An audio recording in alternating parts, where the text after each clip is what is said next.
pada saat saya ada rencana untuk menikahi orang Irak, itu teman-teman orang Indonesia itu semua pada bilang, gila lu Yan lu. Gila. Bagaimana mungkin gitu kan. Jadi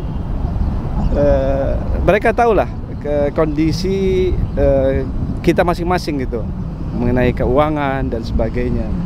Jadi oleh karena itu bilang, gila lu. Dia bilang, udahlah niat gua kan baik, bismillah aja kan gitu. Jadi gitu doang aja ngomongnya.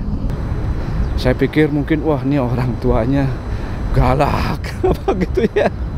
Itu kan yang ada di benak saya gitu loh. Lama banget saya nunggu berita, sampai berapa bulan seperti itu.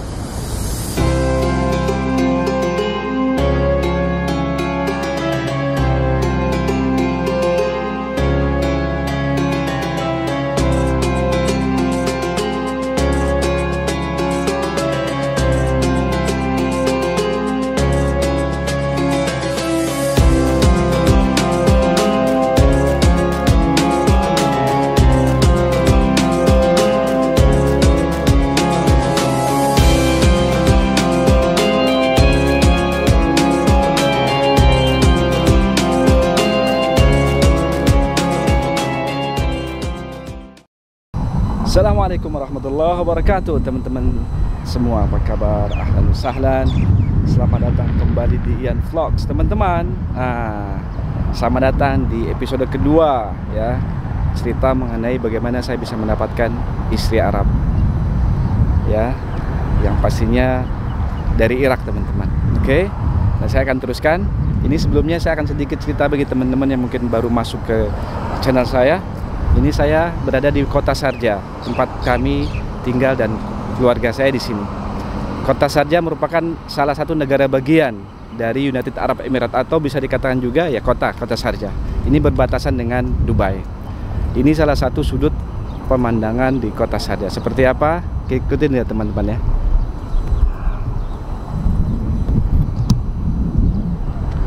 Ini tempat ini itu tidak terlalu jauh dari tempat saya tinggal. Ini sambil jalan kaki bisa sampai juga ke sini.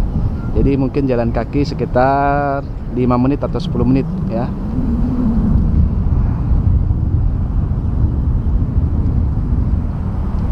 Ya itu teman-teman, pemandangan yang sangat cantik sekali. Oke.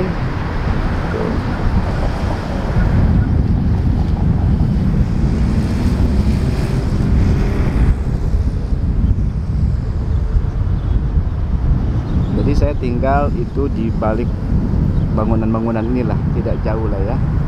Pokoknya sekitar 5 atau 10 menit jalan kaki. Oke teman-teman, jadi saya akan lanjutkan cerita bagaimana saya bisa mendapatkan istri orang Arab. Teman-teman semua, jadi ini sebetulnya saya tarik lagi kembali pada saat saya ada rencana untuk menikahi orang Irak. Itu teman-teman orang Indonesia itu semua pada bilang, gila lu Yan lu. Gila. Bagaimana mungkin gitu kan. Jadi mereka tahulah kondisi kita masing-masing gitu mengenai keuangan dan sebagainya. Jadi oleh karena itu bilang, gila lu. Dia bilang, udahlah niat gua kan baik, bismillah aja kan gitu. Jadi gitu doang aja ngomongnya. Seperti itu. Nah, akhirnya intinya teman-teman, setelah beberapa saat, beberapa bulan itu menunggu berita dari istri saya, suatu saat ini setelah ini ya, kan nggak bisa ketemu. Intinya aja kalau di kuliah saja itu ketemunya harus rame-rame gitu loh. Gimana kalau di luar kuliah ya nggak bisa sama sekali.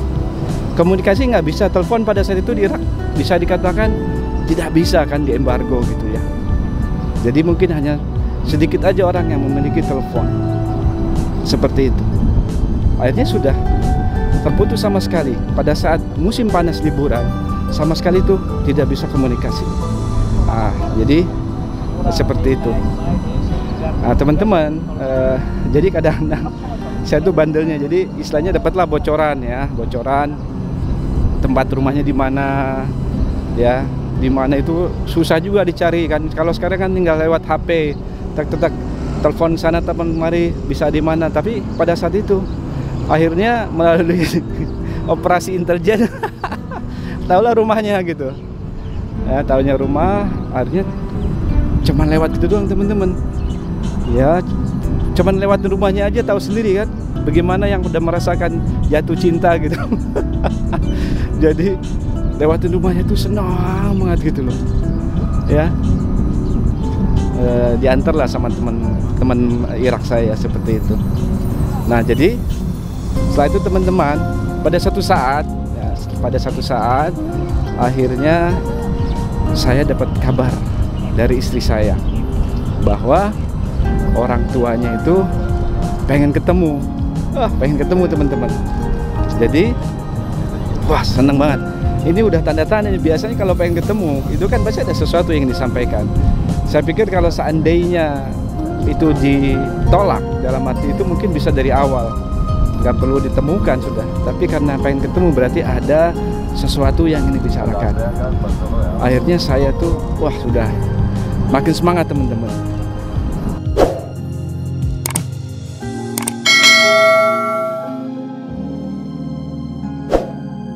Nah teman-teman, jadi ini saya udah pindah arah lagi nih, karena udah terlalu jauh tadi sama tempat parkir. Nggak tahu sudah jalan berapa lama saya ini. Nah, jadi teman-teman, nah akhirnya suatu saat ditentukanlah kapan pertemuan itu. Akhirnya saya datang sendiri teman-teman ke rumah istri saya pertama kalinya. Saya pikir mungkin wah, ini orang tuanya galak apa gitu ya. Itu kan yang ada di benak saya gitu loh. Lama banget saya nunggu berita, sampai berapa bulan seperti itu. Akhirnya datanglah saya ke rumahnya, ke rumah istri saya.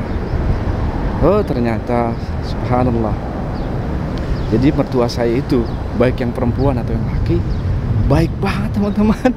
Pertama kali saya ketemu langsung dipeluk. Ya, dipeluk. Wah, saya alhamdulillah nih, kayaknya ada berita bagus gitu kan. Akhirnya ngobrol lah. Saya sampaikan keinginan saya untuk menikahi istri saya kepada orang tuanya ya. Akhirnya mertua saya yang laki sampaikan, nah seperti ini, kenapa sampai lambat. Akhirnya ceritakan. Yang pertama begini katanya. Yang pertama kayaknya baru kemarin, istri saya namanya Zainab ya. Kayaknya baru kemarin kami masih gendong-gendong Zainab gitu. Terus tiba-tiba kok ada yang pengen menikahi seperti itu. Jadi kayaknya baru kemarin masih gendong, masih kecil, sekarang udah ada yang datang mengajukan untuk menikahi.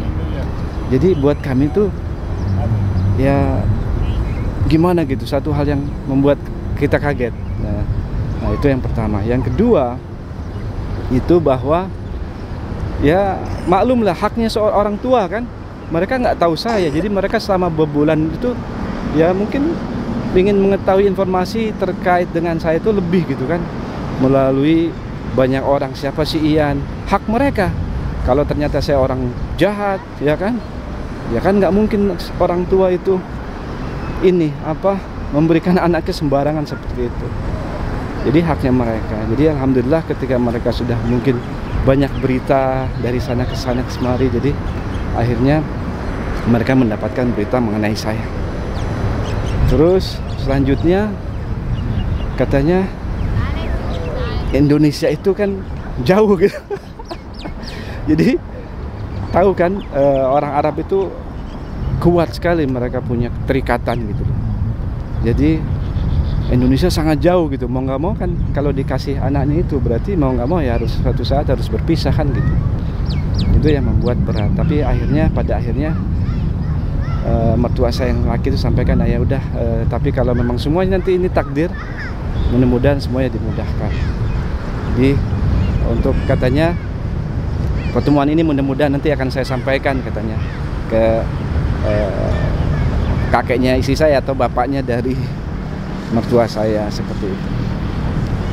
Oke teman-teman, jadi saya melihat kekeluargaan yang begitu sangat akrab pada saat pertemuan itu. Jadi gambaran saya bahwa mertua saya itu galak, angker itu hilang semuanya pada saat saya pertama kali ketemu, melihat wajahnya terus ketika dipeluk, masya Allah. Jadi itu yang membuat saya nyaman pada saat pertemuan pertama tersebut.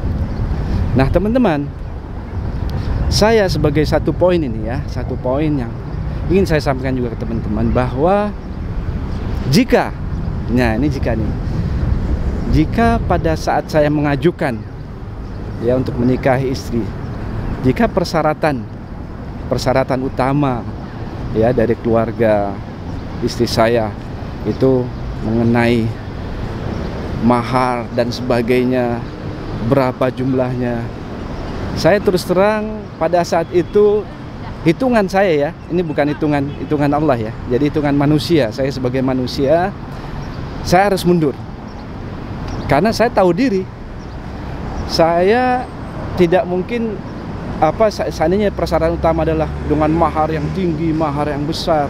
Tahu sendiri saya dari keluarga yang sangat-sangat sederhana, jadi bisa dikatakan mustahil kalau seandainya persyaratan utama mengenai biaya dana yang tinggi terus saya terus maju, kayaknya juga agak sulit.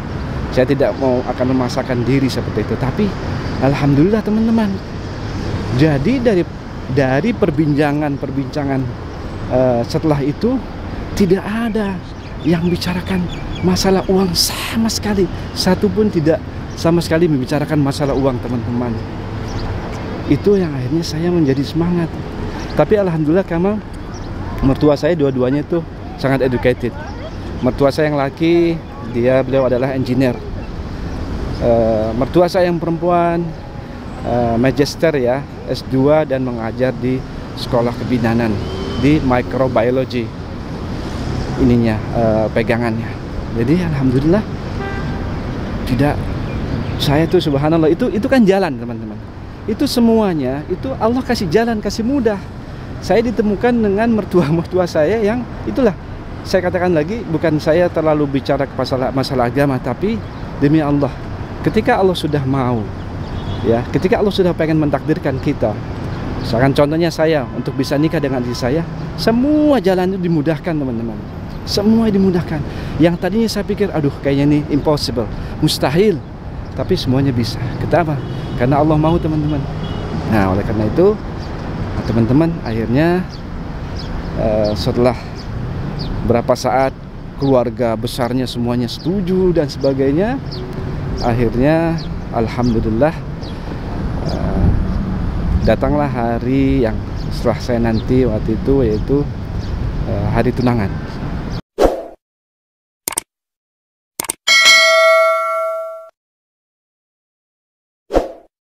Teman-teman, jadi itu akhirnya sampailah saya pada hari tunangan ya, tunangan kami. Alhamdulillah semuanya Allah kasih mudah, dikasih jalannya, sehingga pada saat itu Allah kasih jalan lagi. Ketika saya sudah selesai tunangan, saya dikasih kesempatan. Kebetulan dulu ada perusahaan Indonesia yang di Baghdad ya, Baghdad, dimana menginfokan saya bahwa kantor Jakarta itu membuka kantor cabang di Dubai dan butuh orang.